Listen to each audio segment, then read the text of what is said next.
अब ईरान को कोई भी नहीं रोक सकता, ना IAEA, ना अमेरिका, ना इसराइल। ईरान, इसराइल और अमेरिका संघर्ष के बाद ईरान की संसद ने वो फैसला ले लिया है जो पश्चिमी देशों की रातों की नींद उड़ाने के लिए काफी है। ईरान ने अब साफ साफ कह दिया है कि IAEA को हमारे दरवाजे से बाहर निकालो, ना एटमी प्लांट दिखाएंगे, ना कोई जांच होगी, ना कोई रिपोर्ट आएगी।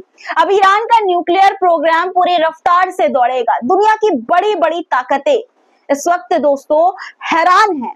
अमेरिका और इसराइल की बमबारी के बाद ईरान झुका नहीं, बल्कि अब पहले से भी ज्यादा अडिग नजर आ रहा है।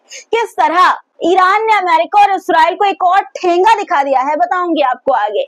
यूएस मीडिया ने खुफिया रिपोर्ट के हवाले से ये कहा है कि ईरान के एटमी ठिकानों पर अमेरिकी हमला बेअसर था, कोई असर उसका नहीं हुआ। पर ट्रंप ये मानने को तैयार ही नहीं है, कह रहे हैं कि ये फेक न्यूज है। ईरान के साथ 12 दिन चले युद्ध के बाद इसराइल अपाहिज हो गया है। क्यों और कैसे, पूरी खबर आपको बताऊंगी। गजा में भी इसराइल को बड़ा झटका इस वक्त लगा है, एक के बाद उसके सैनिक मारे जा रहे हैं। इसके अलावा भी बहुत सी खबरें आपके लिए लेकर हाजिर हूँ। पूरा वीडियो अंत तक देखिएगा, बहुत कुछ खास आज के इस वीडियो में होने वाला है। दोस्तों वीडियो शुरू करूं उससे पहले आपसे गुजारिश की लाइक जरूर से कर दिया करिए, और चैनल पर नए हैं सब्सक्राइब नहीं किया तो फटाफट कर लीजिए। चलिए अब शुरू करते हैं वीडियो। द लाइव टीवी, सच सबसे आगे। आदाब दोस्तों, मेरा नाम है मुस्बा खान और आप मुझे द लाइव टीवी पर देख रहे हैं। दोस्तों, सीज़फायर के बाद ईरान से अब तक की सबसे बड़ी खबर सामने आई है। ईरान की संसद ने बड़ा फैसला लेते हुए परमाणु एजेंसी से सहयोग रोकने का प्रस्ताव पास किया है। बिल्कुल सही सुना आपने। इसका मतलब ये है कि अब अमेरिका भी कुछ नहीं कर सकता ईरान का। परमाणु टेक्निक डेवलप करने की सारी बाधाएं खत्म हो गई, ईरान की जवाबदेही खत्म हो गई। प्रस्ताव पास होने का मतलब ये है दोस्तों कि IAEA को बाहर निकाल दिया गया है। अब ना कोई जांच होगी, ना कोई रिपोर्ट। अब ईरान का न्यूक्लियर प्रोग्राम पूरी रफ्तार में दौड़ेगा। और भी सुनिए, अमेरिकी एजेंसियों ने भी ये माना है अब कि ईरान के गुप्त परमाणु ठिकाने अब भी सुरक्षित हैं। अमेरिका ने जो हमला किया था वो पूरी तरह से फुस था। पहले मैं आपको जो परमाणु फैसिलिटी से जुड़ी खबर आई है वो मैं आपको बताती हूँ। खबर देखिए आपके स्क्रीन पर। इसमें यह बताया गया है कि ईरान की संसद यानी मजलिस ने एक कानून पास किया है जिसके तहत अब इंटरनेशनल एटॉमिक एनर्जी एजेंसी यानी कि IAEA से कोई भी सहयोग सस्पेंड कर दिया गया है। बिल के मुताबिक अब IAEA यानी कि इंटरनेशनल एटॉमिक एनर्जी एजेंसी को ईरान के न्यूक्लियर प्लांट में आने की इजाजत नहीं होगी। शर्त क्या है ये भी मैं आपको बता देती हूँ। ईरान ने कहा है कि जब तक दुनिया हमारे परमाणु ठिकानों की सुरक्षा की गारंटी नहीं देती तब तक कोई इंटरनेशनल इंस्पेक्टर ईरान की न्यूक्लियर प्लांट में नहीं घुस सकेगा। यानी कि अब ईरान खुद तय करेगा कि क्या दिखाना है और क्या छुपाना है। ये फैसला क्यों लिया गया जानते ही हैं आप दोस्तों कि अमेरिका और इसराइल ने ईरान पर एयर स्ट्राइक की और टारगेट थे ईरान के एटमी प्लांट। IAEA की एक रिपोर्ट की वजह से ये सारे जो तमाशा है वो हुआ है, ये सारी मुश्किलें हुई हैं। इसलिए अब ईरान ने IAEA को ही किनारे कर दिया है। और इस बीच अमेरिका की चिंता बढ़ाने वाली एक और खबर सामने आई है, वो है कि ईरान के कई गुप्त परमाणु केंद्र अब भी चालू हैं। अमेरिका के हमले के बाद भी अमेरिका ने हमला किया लेकिन ईरान का न्यूक्लियर प्रोग्राम नष्ट बिल्कुल भी नहीं हुआ। बस कुछ महीने की देरी हुई है, ना कि कोई नुकसान। देखिए आपकी स्क्रीन पर एक खबर है, इसमें बताया गया है कि अमेरिकी मीडिया हाउस CNN और न्यूयॉर्क टाइम्स ने यह दावा किया है कि ईरान के परमाणु ठिकानों पर किए गए अमेरिकी हवाई हमलों के बाद उसके न्यूक्लियर प्रोग्राम का मुख्य तबाह नहीं हुआ है। यह दावा एक सीक्रेट रिपोर्ट के आधार पर किया गया है। इस रिपोर्ट को ईरान पर हमले के बाद तैयार किया गया है, जिसमें अमेरिकी हमलों में हुए नुकसान का अनुमान लगाया गया है। एक सीक्रेट सोर्स ने CNN को बताया कि हमले से ईरान का न्यूक्लियर प्रोग्राम सिर्फ कुछ महीनों के लिए ही पीछे हुआ है, नुकसान कुछ नहीं हुआ। इस रिपोर्ट के बाद ट्रंप अब छटपटा रहे हैं। राष्ट्रपति डोनाल्ड ट्रंप ने एक्स पर पोस्ट कर इन दावों को खारिज भी कर दिया। उन्होंने CNN और NYT की खबरों को फेक न्यूज तक करार दे दिया है। ट्रंप जो भी कहें, ईरान का प्रोग्राम अभी भी जिंदा है और पश्चिमी देशों की चिंता अब और भी ज्यादा बढ़ गई है। अब ईरान का एक और धमाकेदार बयान भी इस बीच सामने आया। ईरान का ये कहना है कि हमारे न्यूक्लियर प्लांट को तुम 100 बम गिरा कर भी नहीं रोक सकते। जी हाँ, बिल्कुल सही सुना आपने।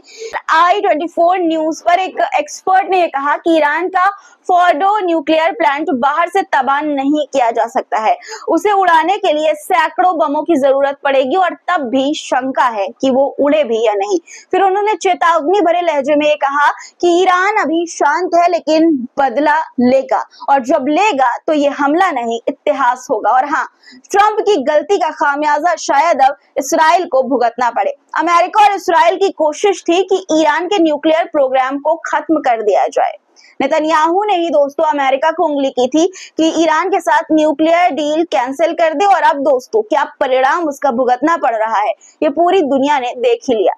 ये रिपोर्ट ये कहती है दोस्तों कि ईरान के मुख्य प्लांट अभी भी सुरक्षित हैं, एक्टिव हैं। अब डर ये है कि अगर ईरान ने पलटवार किया तो वो सिर्फ मिसाइल से नहीं बल्कि मन के अंदर जो आग लगी है उससे करेगा। ईरान के विदेश मंत्री की बातों ने अमेरिका और इसराइल की चिंता और भी ज्यादा बढ़ा दी है। ईरानी विदेश मंत्री अब्बास अराक्ची ने साफ साफ ये कहा है कि हम न्यूक्लियर प्रोग्राम नहीं छोड़ेंगे। हम एनपीटी के साथ वर्षों से जुड़े हैं लेकिन इसने हमारी रक्षा नहीं की। अब हमें खुद सोचना होगा कि कैसे अपनी सुरक्षा करें, यानी कि अब ईरान कूटनीति नहीं आत्मनिर्भरता और तैयारी कर रहा है दोस्तों। पूरी तैयारी जो तैयारी की रहा है उस पर चल पड़ा है। ईरान की तैयारी यहाँ भी अब देख लीजिए आप कि युद्ध विराम के एक दिन बाद ईरान ने 3 इस्राएली जासूसों को फांसी दी है और 700 को गिरफ्तार किया है।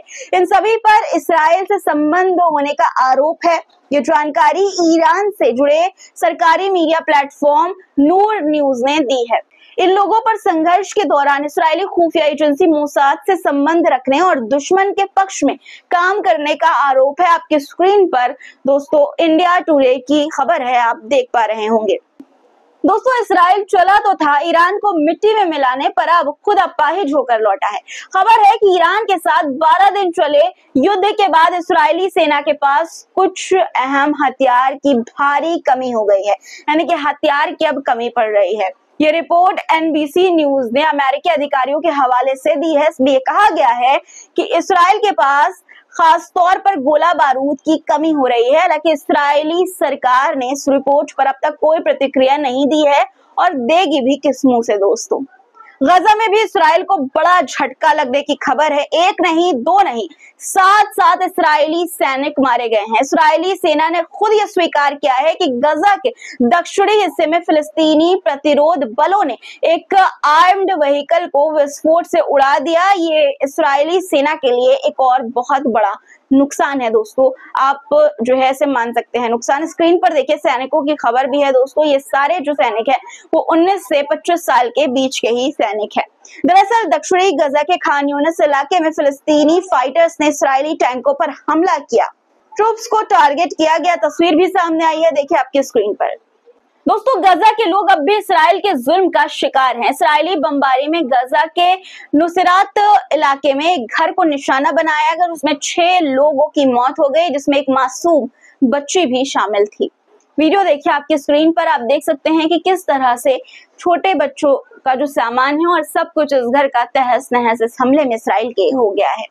एक और गांव हजमा गांव यरूशलेम के पास है दोस्तों। इस्राएली बुलडोजर ने एक फिलिस्तीनी परिवार का 2 मंजिला घर यहां पर ढहा दिया। वीडियो देखिए आपकी स्क्रीन पर।